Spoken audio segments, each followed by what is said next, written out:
Sir, मैं सबसे पहले तो यही जानना चाहूँगा आपसे, पूरी घटना को किस तरह से देखते हैं? बहुत दर्दनाक हादसा, पर मंत्री अभी भी कह रहे हैं कि मेरा बेटा नहीं था और सरकार की तरफ से भी उसके खिलाफ कोई एक्शन नहीं।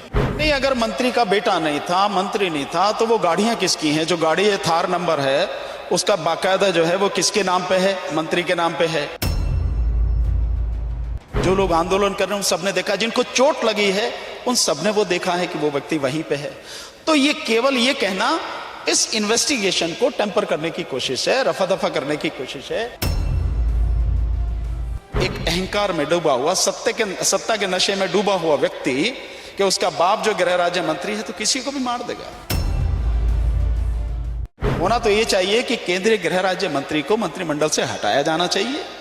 जो एसपी, डीएम और जितना भी वहां का आमला है, लोकल, जिसके सुपरविजन में वो सारी चीजें होनी थी, जिसकी जिम्मेदारी थी लॉ एंड ऑर्डर की, उनको हटाया जाना चाहिए। उनको अरेस्ट करके, इंक्लूडिंग केंद्रीय गृह राज्य मंत्री और बेटे को अरेस्ट करके जेल में डालो, देन इन्वेस्टिगेशन होगी। अन्यथा ये सीट पर बैठे रहेंगे तो किसकी हिम्मत है मंत्रियों के सामने?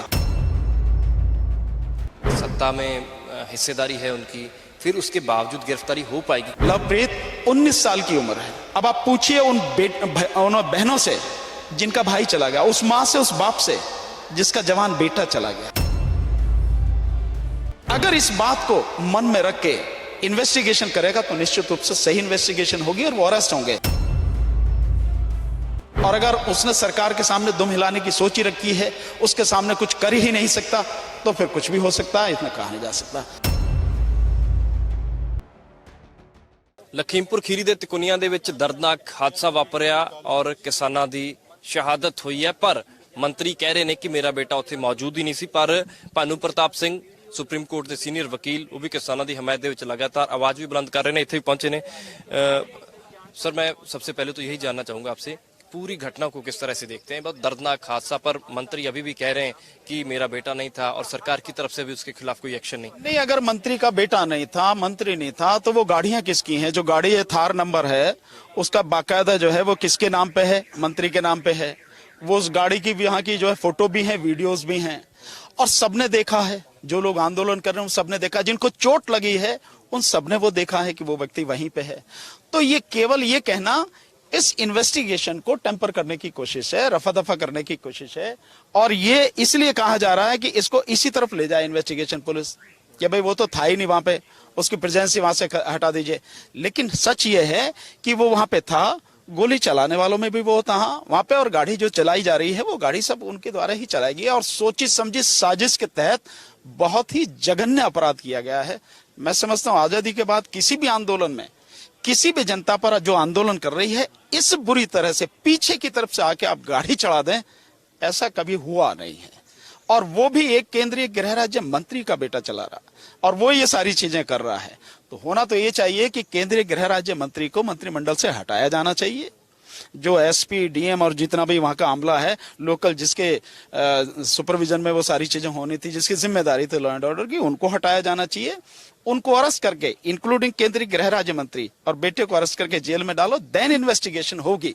अन्यथा ये सीट पर बैठे रहेंगे तो किसकी हिम्मत है मंत्रियों के सामने? जिस तरह से शासन प्रशासन दुम हिलाता है मंत्रियों के आगे पीछे और उनके कहने पे। अब आप यहाँ देख रहे हैं, यहाँ पे अमला खड़ा है सारा का सारा कि कैसी अंतिम संस्कार हो जाए। वो वहां क्यों नहीं देखता कि जो अपराधी है उनको गिरफ्तार करके जेल में डाला जाए? उसका काम क्या है? अंतिम संस्कार करवाना या वो उस सबको देखना? तो इससे साफ जाहिर है कि इन्वेस्टिगेशन को तरीके से टेम्पर किया जा रहा है और मामला रफा दफा हो जाए, इसकी कोशिश की जा रही है। तरफ से क्या प्रयास रहेंगे सर की गिरफ्तारी हो जाए? निश्चित रूप से देखिए, हम तो जो भी लीगल सारी चीजें होंगी, अगर नहीं करती है पुलिस तो हम उसके लिए फाइट करेंगे कोर्ट में, उससे हमें कोई चिंता नहीं है इस बात की।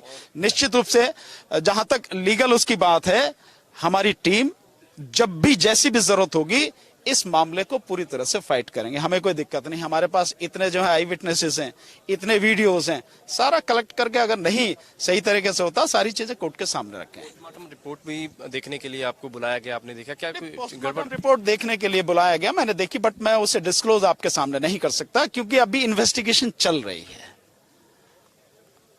इसलिए जो भी चीज होगी वो जब इन्वेस्टिगेशन होगी तब की बात है। मैं अभी आपके सामने नहीं बता सकता उसको क्या है। लोकतंत्र में सभी को अधिकार है काले झंडे दिखा करके या विरोध करना, पर तो इस सुप्रीम तरह कोर्ट इस बात को कह रही है, कॉन्स्टिट्यूशन कहता है, कॉन्स्टिट्यूशन की बात को सुप्रीम कोर्ट कंफर्म करती है।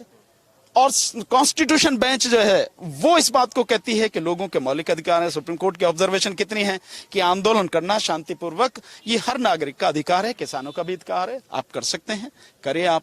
हाँ? लेकिन उस सब के बावजूद एक अहंकार में डूबा हुआ, सत्ता के नशे में डूबा हुआ व्यक्ति कि उसका बाप जो गृह राज्य मंत्री है तो किसी को भी मार देगा।